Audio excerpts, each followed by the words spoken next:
artigos, aí trabalhando a qualificação. Artigo 674 e artigo 675. O 675, ele está trabalhando com o registro dos arrestos e penhoras decorrente de execução fiscal. Nesse caso, vai ser obrigatório apresentar o mandado da certidão ou do ofício judicial, ou ainda a contrafé e cópia do termo e o auto respectivo, fornecendo o recibo ao encarregado da diligência. Então, o 675, a regra é, quando eu estiver trabalhando com registro de penhora, arresto ou penhora decorrente de execução fiscal.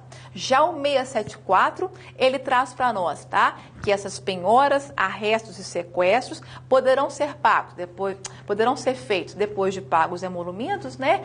Pela parte interessada, independentemente de mandado. Então, não precisa da apresentação do mandado judicial. Eu posso apresentar a certidão do escrivão, eu posso apresentar a cópia do respectivo auto ou termo, de que constem, além dos requisitos exigidos para o registro, né? O nome do juiz, do depositário, das partes e a natureza daquele processo. Então, fiquem atentos aí ao artigo 674 e o 675.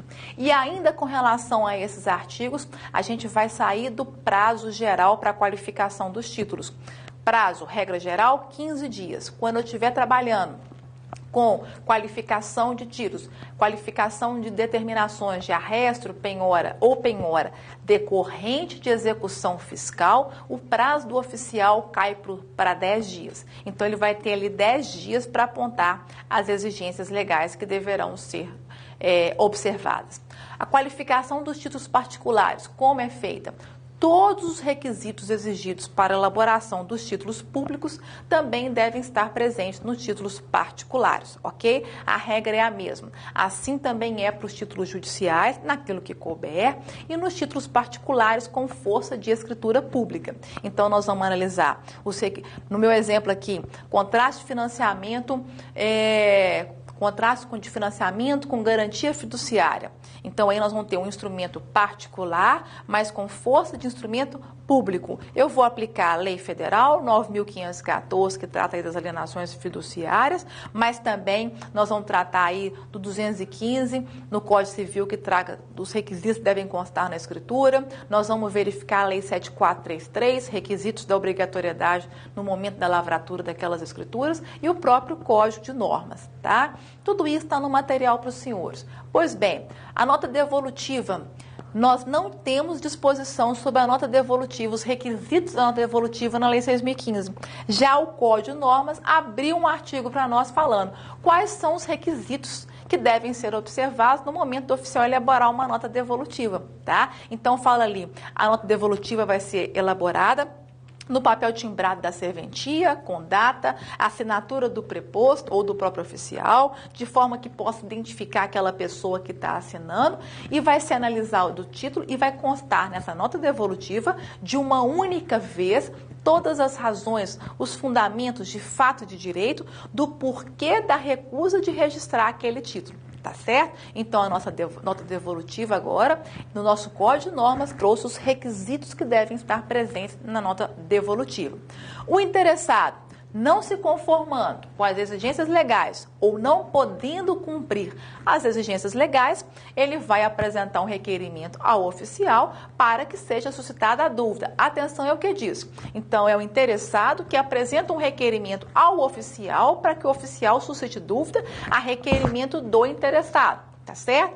Bom, rapidamente, antes de eu falar aqui com relação ao procedimento de suscitação de dúvida, que eu vou adiantar aqui para os senhores, nós temos só que guardar o seguinte, mais uma vez eu repito, então nós vamos ter o prazo geral do protocolo, 30 dias, regularização fundiária, prazo 60 dias, e nós vamos ter situações que eu vou ter a dilação, a extensão dos efeitos do protocolo. E aí, lá na uso campeão, que veio prevista no artigo 216A, né, a alteração aí do CPC, e o nosso Código de Normas abriu um capítulo também para tratar do tema, mas aqui nós estamos aplicando o provimento 65, o nosso Código de Normas ele foi alterado, e lá determina que seja observados as determinações do provimento 65 do CNJ, né, de dezembro de 2017. Então, a gente está, no tocante ao usucapião, a gente está observando essa determinação. Mas eu vou falar aqui mais para frente com os senhores. Mas quero chamar a atenção com relação ao programa Minha Casa Minha Vida,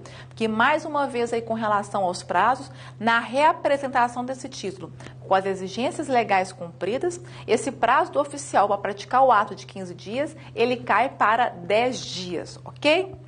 Bom, então eu vou aproveitar um pouquinho para já falar sobre o procedimento de situação de dúvida. Quando o interessado não concorda ou não consegue cumprir a exigência legal, então ele apresenta um requerimento para o oficial que a dúvida seja suscitada. O oficial vai ter aí o quê? O prazo de 15 dias para suscitar essa dúvida. Na verdade, ele vai repetir ali, né, os fundamentos dele, as razões de fato e de direito, do porquê que ele se recusou a registrar aquele título. O oficial, nesse caso, ele notifica o interessado, intima o interessado a impugnar, tá? Também no prazo de 15 dias. Se o interessado faz a sua impugnação, né, o Ministério Público participa obrigatoriamente do procedimento. No prazo de 10 dias ele vai manifestar. Se o interessado não impugna, não há participação do Ministério Público. Pois bem, o título e a documentação foi para o juiz, onde tem vários especializados. Aqui no exemplo de Belo Horizonte, onde eu atuo lá como assessora,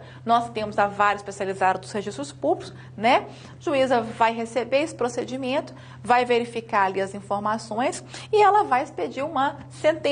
Uma sentença essa de procedência, procede a recusa do oficial em registrar aquele título, ou de improcedência, né? O oficial deverá registrar aquele título que foi apresentado. Entre aspas, vai falar, né? Quem tem razão é o interessado. Então, essa sentença foi de improcedência, tá certo?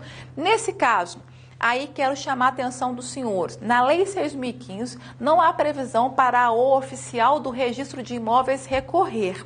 Não há essa previsão, mas da decisão da dúvida, tá? Nosso Código de Normas, o que ele traz para nós? Foi uma grande novidade, a possibilidade do oficial recorrer dessa sentença que julgou improcedente, né, a nota devolutiva dele, determinando que ele pratique o ato. Então, pelo Código de Normas de Minas Gerais, o oficial pode recorrer ali. E o Ministério Público? O Ministério Público, ele pode recorrer, mesmo que ele não tenha participado da primeira fase, mesmo que não haja impugnação do interessado, ele não participou, mas ainda assim ele pode recorrer, tá certo?